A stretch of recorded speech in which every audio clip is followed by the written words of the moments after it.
निर्भय राज Priya films recording studio चकिया।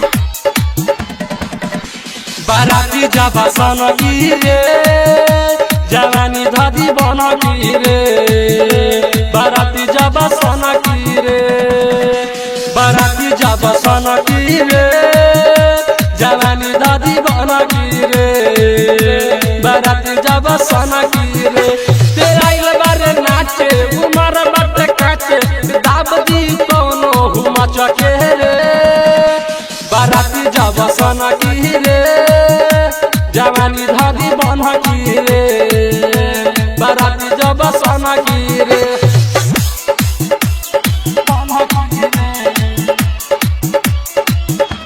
बाराती जाबा निर्भय राज Priya films recording studio चकिया। कमर के नंबर बता दे पत्थर की कतना बचावा रागे करे ऊपर नीचे हिला के देखइबे कबे लगाई मरे तरे कबे लगाई मरे कमर के नंबर बता दे पत्थर की कतना बचावा रागे करे ऊपर नीचे हिला के देखइबे कबे लगाई मरे तरे तो दुनु लगे हीरा हमारा बट कीरा खुला पैसा झूला में ले जाई दे बाराती जाबा सनकी रे जवानी धदी बनकी रे बाराती जाबा सनकी रे